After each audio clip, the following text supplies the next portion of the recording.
중국 당국이 부동산 시장 부양을 위한 정책을 쏟아내고 있다. 주택담보대출 금리 인하는 물론 주택 구매자가 지급해야 하는 계약금 비율도 획기적으로 낮췄다. 고꾸라지던 중국 부동산 기업 주가가 반응했고 전체적인 중국 증권 시장에 활기를 불러일으키고 있다. 일부 글로벌 IB는 중국 부동산 시장이 일정 수준 개선될 것으로 기대한다. 반면 단기적 반등이라면서 불확실성 해소까지는 어렵다는 전망도 있다. 4일 상해 부동산 주가 지수는 전거래일보다 70.80 오른 5,830.84를 기록하며 상승세를 지속하고 있다. 상해 종합지수도 전거래일보다 31.31 오른 3,164.56으로 일주일 만에 최고점에 도달했다. 이는 중국 금융당국의 부동산 거래 촉진 정책에 기인한다. 기존 정책은 혜택 대상을 1주택 구매에 맞췄다면 이번엔 2주택 구매까지 확대했다. 인민은행은 오는 25일부터 주택 구매 계약금 비율을 낮추겠다고 했다. 기존 정책대로라면 1주택 구매자는 계약금으로 집값의 30% 이상을, 2주택 구매자는 집값의 80%까지도 지급해야 했다. 쉽게 말해 2주택 구매자는 20%만 대출받고 나머지 80% 계약금을 내 돈으로 지급해야 했다. 그러나 이제부터 1주택 구매자와 2주택 구매자 계약금을 각각 집값의 20%와 30%로 조정했다. 이에 따라 부동산 구매 희망자는 계약금 외 나머지 금액을 은행에서 빌릴 수 있게 됐고 금전적인 부담을 덜게 된다. 각각 80%, 70% 빌릴 수 있게 됐다.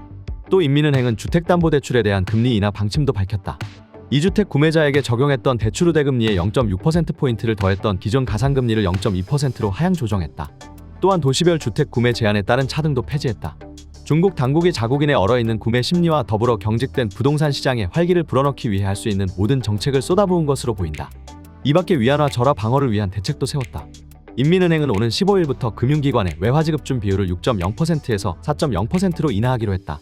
또 국영은행들은 위안화 절하를 방어하기 위해 선물한 시장에서의 달러 매입 및 현물한 시장의 달러 매도 거래를 확대한다.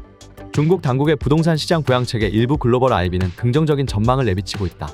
골드만삭스는 중국 주요 도시들이 모기지 대출 규제 완화 조치를 확대하면서 부동산 시장 여건도 일정 수준 개선될 것으로 기대된다라고 평가했다.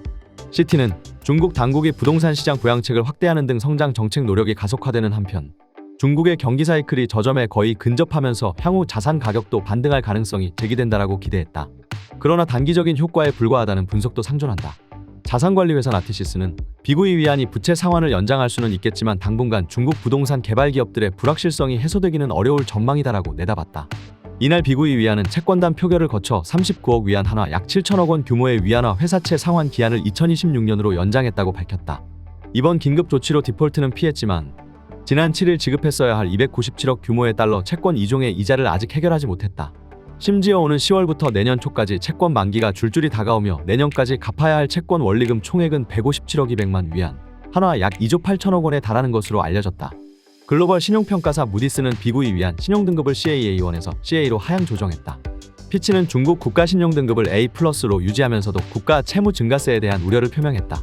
경제성장률 전망치는 종전 5.6%에서 4.8%로 하향 조정했다. 코로나19 사태 한복판에 있던 2021년 7월부터 최근까지 중국 주택 거래량은 뚜렷한 증가세를 보이지 못하고 전년 대비 마이너스 추세를 지속하고 있다.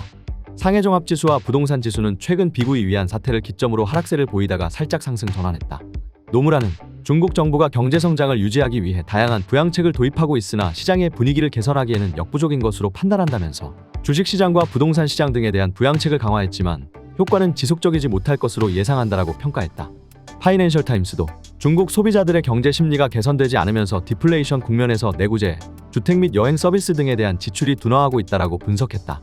이치훈 국제금융센터 신흥경제부장은 중국 경제가 단기 내 위기를 겪을 가능성은 작으나 부동산 경기 하방 압력과 민간 부문 위축, 정책 추진력 약화 등으로 장단기 성장률이 기대에 못 미칠 가능성이 크게 우세하다면서 향후 중국 경제 성장률이 IB들의 예상치를 하회하고 특히 부동산 시장 침체 장기화 등 내내외 환경 악화 시 단기 및 장기 성장률이 각각 4%대와 2%대에 그칠 가능성이 있다라고 분석했다.